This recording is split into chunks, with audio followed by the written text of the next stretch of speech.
In this video, we're going to talk about JM Bullion's Mint Sealed coins, something I found on their website, kind of caught my interest.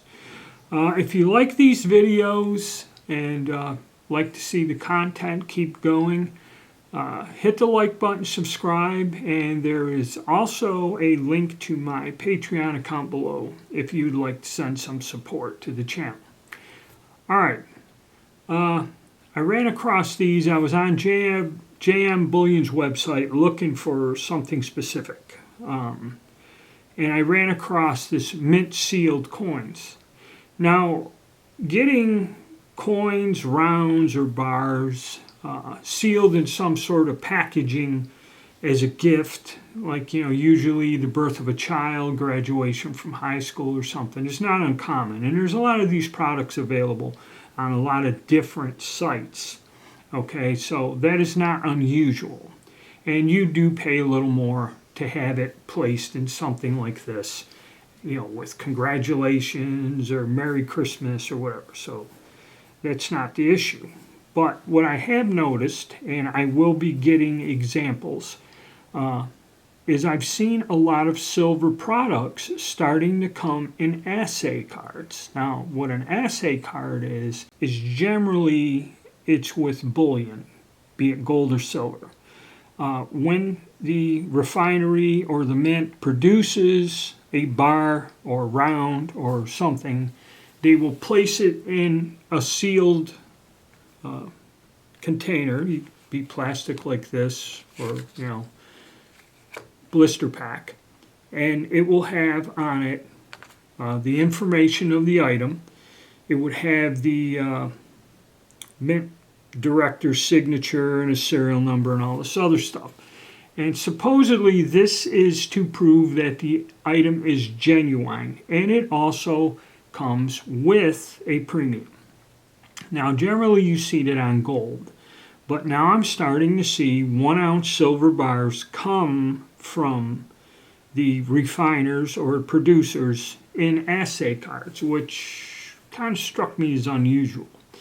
Now, like I said, you can find these things packaged, happy birthday, whatever, but I found these in these mint sealed bars. And what this is somewhat of, like, I'll call it a pseudo assay card. You have JM Bullion, you have mint sealed, the date and what it is, 2023, and at the bottom of it you have a ID number, okay, which I don't know if that's recorded somewhere or not. You have an ID number and the 0.39's pure or whatever, okay. On the back of this card, you have a QR code. Now, if you scan this, I scanned the one my friend had on a gold Swiss 1 ounce bar, and it takes you to the website, gives you the ID, the serial number of the bar, and all that other stuff. When you scan these, all it does is take you to a page on JM's website that explains what this is and how they defined mint sealed coins that they are selling. Okay, and from the website it explains to you that what they do is they just take these mint coins out of the tubes or something they come in from the mint or manufacturer and place them in these, it's a blister pack. They put their little card in there and they place them in a blister pack, uncirculated, and supposedly the blister pack is a way to contain it, keep it from being touched, scratched, damaged, protects it, and also they identify what it is and give these numbers and all this other stuff. Somewhat like a pseudo assay card. Now, what do you pay for this wonderful service? And this is the part that gets strange, wondering if it's even worth doing this. Okay, we'll start with the Lowest one was the Canadian Maple Leaf. Now I'm going to go with a 2023. I'm going to compare the price on their website, cash and credit, which is a bit different. And then when you get it carded, what the price difference is. Okay, so for a Maple Leaf, if you just bought a Maple Leaf like this, they'll just send you the raw coin. Cash price was $29.99. If you bought it in a card, it was $31.99, so $2. And credit card was $31.24, and in the card, $33.32, so it was $2.08. So they're charging you $2 to put it in there. Okay. Now when we go to the Silver Eagles, where Silver Eagles usually have a little bit higher premium, to buy this Silver Eagle as it is in the raw form, cash was $31.99. With the credit card was it was cash, okay, just the raw coin, $31.99. In the card, cash was $34.49, a difference of $3. So you paid $2 to have the Maple Leaf put in, you paid $3 to have the Eagle put in. Now this is where it starts getting weird. We'll look at the 2023 Krugerrand, okay? Their price was cash, just for the raw coin, $30.19, and in the card, $33.89. A difference of $3.70 to put it in this little package. I bought this Britannia 2023 or 24. It's a 23. Okay, so I bought the 2023 Britannia. It was on sale. I think it was like $24 or $25. And when I went there, when I was checking the prices, they do fluctuate with the spot. These Britannias were still on sale for $24.99. Okay, it's about what I paid for this coin. They did offer it in this mint sealed package, and the price difference, when I checked this the other day, cash price for this in that package was $31.69, a difference of $6.70. Okay, if you bought with a credit card the same coin on sale, it was $26.03. And putting it in a package was $33.01, a difference of $6.98, almost $7 to have this same coin put in this package. Okay, to me it's kind of crazy. Now, what are your alternatives? Okay, like say you get a coin like this, you could always put it in a high quality airtight capsule. They sell them to you, they're about 90 cents a dollar, okay? So for say $1, you can get the thing encapsulated. These fit in tubes, they're easy to store. The only thing is they're kind of slippery and you got to watch them. If you drop them, these airtights will break and shatter. All right, so looking at the premiums, $2, about $3, 3 and some change, but $6 for this one, it's on sale. Pretty weird. So, is this worth it? Now you got something in a larger packet. It's protected. You ain't got to worry about wearing gloves and that. But is it worth the premiums? And another thing, how do you store these? Now these things are a pain in the ass to store because it takes up even more room in this blister pack. I mean, it's nice and that, but when you go to sell, you've already paid another $2 in premium for the packaging.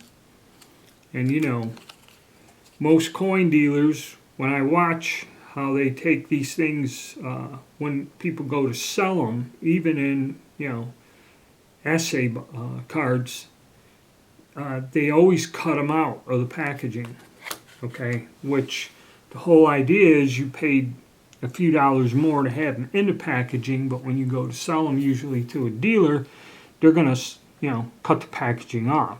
and obviously not pay you that extra $2 premium back. So you're kind of losing money. So what would be the advantage of this? And again, comment section's open, guys.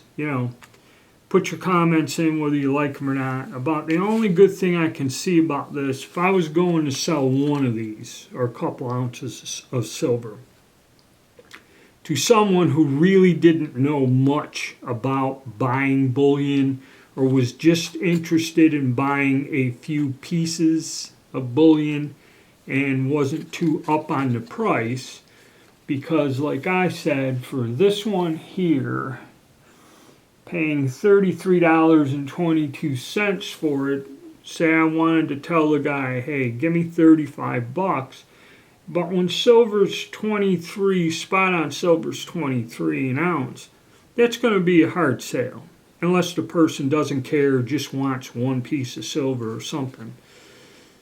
So I bought these more or less as a curiosity, something to talk about. I do have some silver bars showing up on mint assay cards, okay, and we'll look at that. And like I said, a friend of mine just recently bought a 1 ounce Swiss bar, and it's in an assay card, and we'll also look at his, the thing about it, because like I said, when you scan the QR code on that, it does take you to the Mint's website and lists that particular item.